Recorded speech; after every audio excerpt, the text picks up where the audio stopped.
নমস্কার প্রিয় দর্শক বন্ধুরা, স্বাদ বাংলায় আপনাদের স্বাগত জানাই।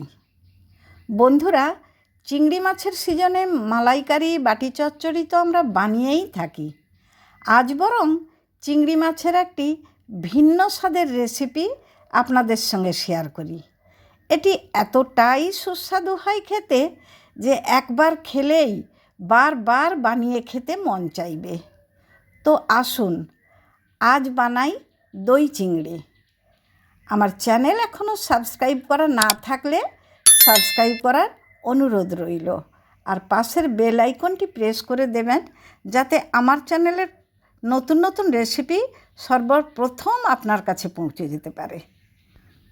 দই চিংড়ি রান্নার জন্য প্রথমে আমি কিছু মশলা রেডি করে নিচ্ছি। তাই কড়াই গরম করে অল্প সরষের তেল দিলাম। মাঝারি আঁচে ভেজে নেওয়ার জন্য দিয়ে দিচ্ছি একটি বড় সাইজের পেঁয়াজকে কেটে। লাল করে ভাজবো না, অল্প সময় নেড়ে চেড়ে পেঁয়াজগুলি এখন একটু স্বচ্ছ হয়ে গেছে। এর মাঝখানে একটু জায়গা করে দিয়ে দিচ্ছি 1 ইঞ্চ পরিমাণ আদার টুকরো ও 8-10টি রসুনের কোয়া। একসাথে পেঁয়াজের সঙ্গে নেড়ে চেড়ে মিনিট 2 ভেজে নিলাম। আবারও মাঝখানে জায়গা করে দিচ্ছি গোটা আটেক কাজু দিয়ে খানিক নেড়ে চেড়ে নিচ্ছি। এবার দেখুন পেঁয়াজে খুব সুন্দর একটা সোনালি রং ধরে গেছে। গ্যাস অফ করে দিলাম। এগুলিকে একটি প্লেটে তুলে ছড়িয়ে রাখলাম জুড়িয়ে বেটে নেওয়ার জন্য। এখানে নিয়েছি 300 গ্রাম চিংড়ি মাছ। খোসা ছাড়িয়ে ধুয়ে লবণ হলুদ মেখে রেখেছি। তবে কাটার সময় এর পিঠের দিকে যে সুতোর মতো ক্ষতিকর পদার্থটি থাকে তা বের করে দিয়েছি।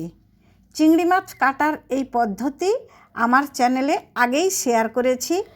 ডেসক্রিপশন বক্স ও আই বটমে ভিডিও লিঙ্কটি দিয়ে দিলাম, আপনারা অবশ্যই দেখে নেবেন। মশলার পেস্টটি রেডি করে নিয়েছি। এখন একটি বাটিতে নিয়েছি এই রেসিপির সবচেয়ে গুরুত্বপূর্ণ উপকরণ দই। আগে থেকে ফেটিয়ে নিয়েছিলাম।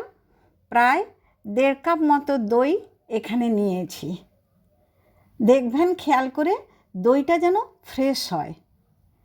এবার এর সঙ্গে দিয়ে দিচ্ছি 1 চামচের একটু কম হলুদ গুঁড়ো, একই পরিমাণ ধনে গুঁড়ো, 1 চামচ জিরে গুঁড়ো, 1/2 চামচ লাল লঙ্কার গুঁড়ো, 1 চামচ কাশ্মীরি লাল লঙ্কার গুঁড়ো এবং পরিমাণ মতো লবণ।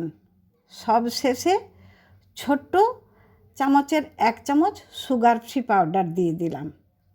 আপনারা আপনাদের পছন্দ মতো চিনি দিয়ে দেবেন যাতে দই ও মশলার স্বাদে একটা সুন্দর ব্যালেন্স আসে। এখন মশলাগুলিকে দইয়ের সঙ্গে খুব ভালো করে মিশিয়ে একটা মিশ্রণ রেডি করে রাখছি। এবার চলে এলাম মূল রান্নায়।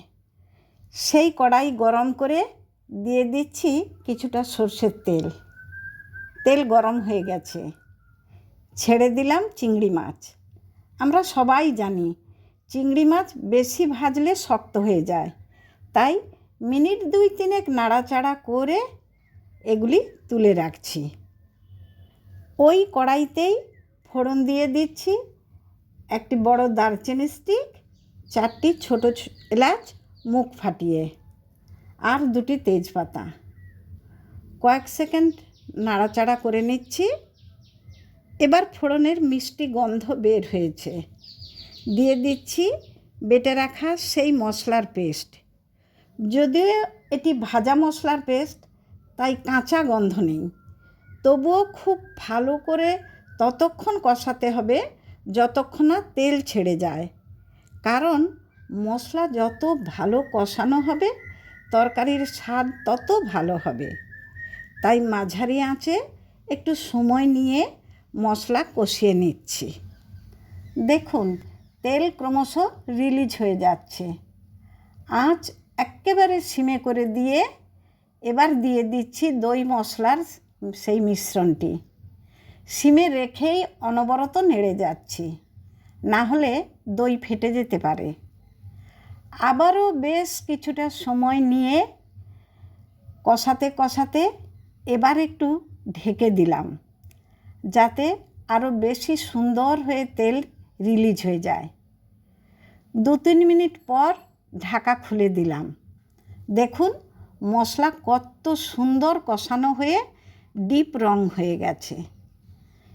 দিয়ে দিচ্ছি হালকা ভেজে রাখা সেই চিংড়ি মাছ।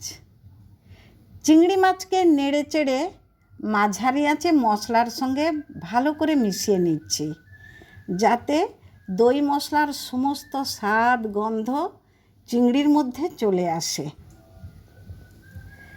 এবার 1 কাপ ঈষদুষ্ণ গরম জলে দইয়ের বাটি ধুয়ে দিয়ে দিলাম। এই তরকারিতে বেশি ঝোল থাকবে না, মাখো মাখো হবে। নেড়ে চেড়ে এবার ঢাকা দিয়ে 3-4 মিনিট রান্না করে নেব। তারপর দেখুন ঢাকা খুলে দিচ্ছে। ছড়িয়ে দিলাম 1/2 চামচ গরম মশলার গুঁড়ো, 1 চামচ ঘি দিয়ে দিলাম।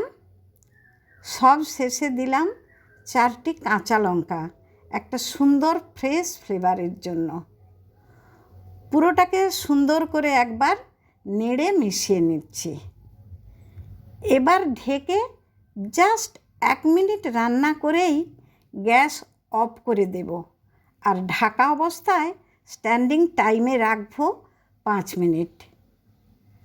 5 মিনিট পর ঢাকা খুলে দেখাচ্ছি।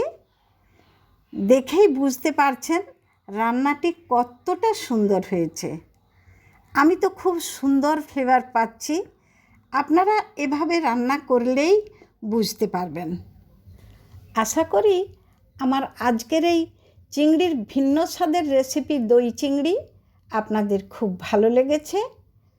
ভালো লাগলে লাইক শেয়ার করবেন বন্ধুদের সঙ্গে, আর আমায় কমেন্ট করে জানাতে ভুলবেন না যেন।